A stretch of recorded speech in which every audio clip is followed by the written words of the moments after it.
Welcome to One Quick Question with Infomedia, your source for answers to your questions about websites, digital marketing, and more. I'm your guest host, Elena Harmond.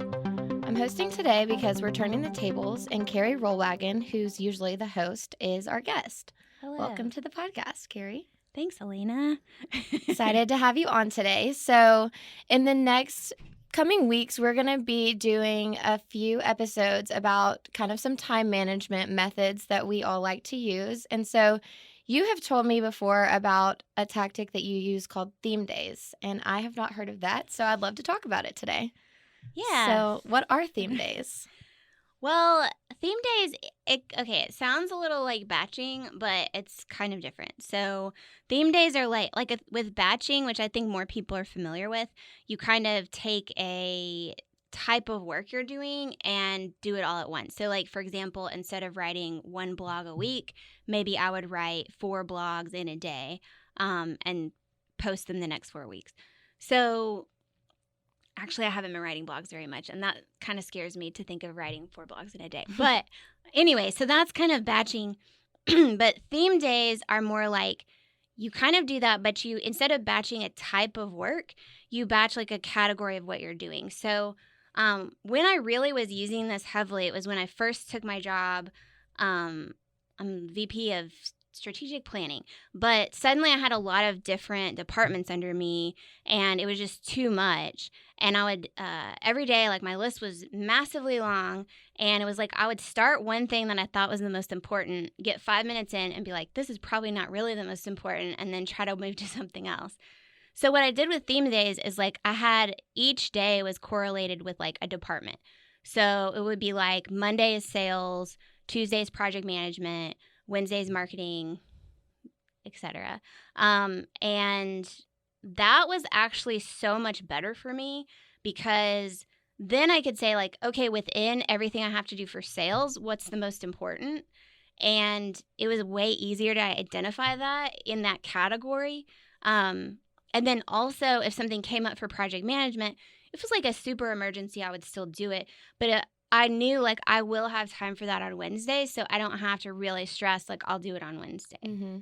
I'm also assuming it's probably just good and helps keep everything clear in your head, too, because I know for me, it's really hard to kind of just switch from one thing to another, and I'm our marketing manager, so I also have a lot of different responsibilities and things that I handle on a daily basis, but it's helpful for me just to kind of try my best to focus on one thing at a time, and I could imagine that if you're doing it for a whole day at a time, then you're able to really get into that kind of deep work state. Yeah, definitely. It's also easier to schedule things with other people, Mm-hmm. because when you're batching, like, at first I tried batching, but then it was like, if I'm trying to do all the writing, first I have to organize all the writing, make sure, like, I have all the things I need from sales, all the things I need from project management, etc. And then, like, by the time I did that, I didn't have time to do anything. So, like, it just really wasn't working for me to do that. And I had to set meetings with other people.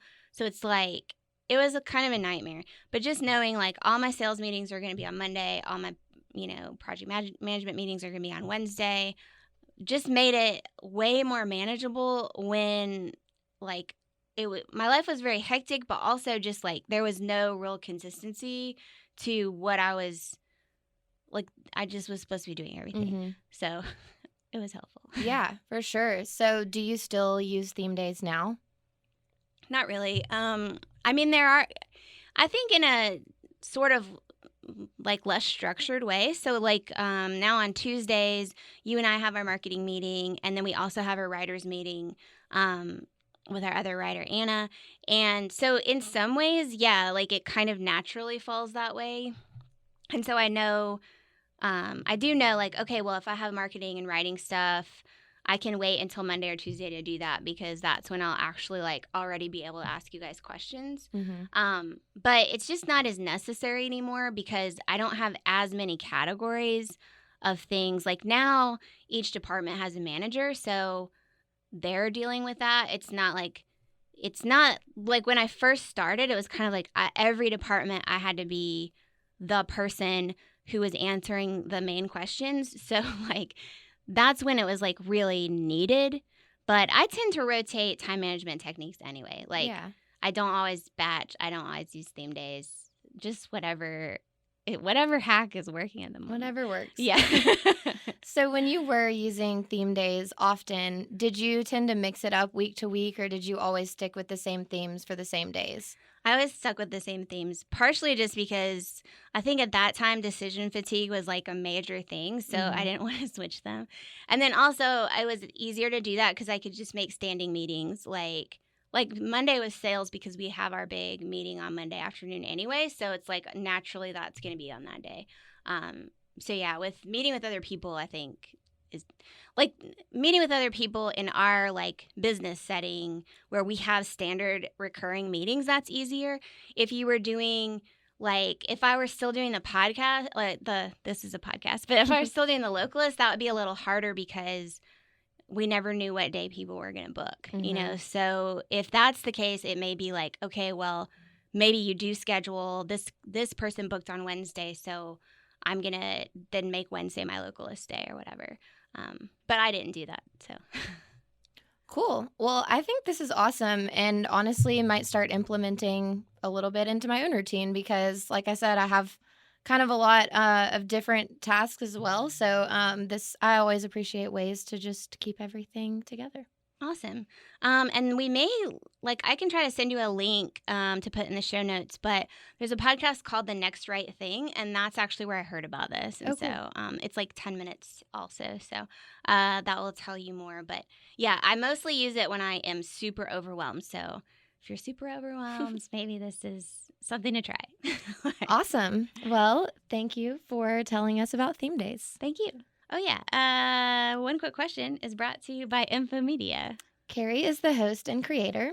Elena is the producer. Our theme music is by Brad Davis, and our sound engineering is done right here in the Infomedia studios. Find show notes for anything we talked about today, or find out what Infomedia can do for your website at infomedia.com/quickquestion. And we'll leave you with this thought. A real expert helps to clarify, not confuse. So don't take website advice from someone who can't give you a straight answer.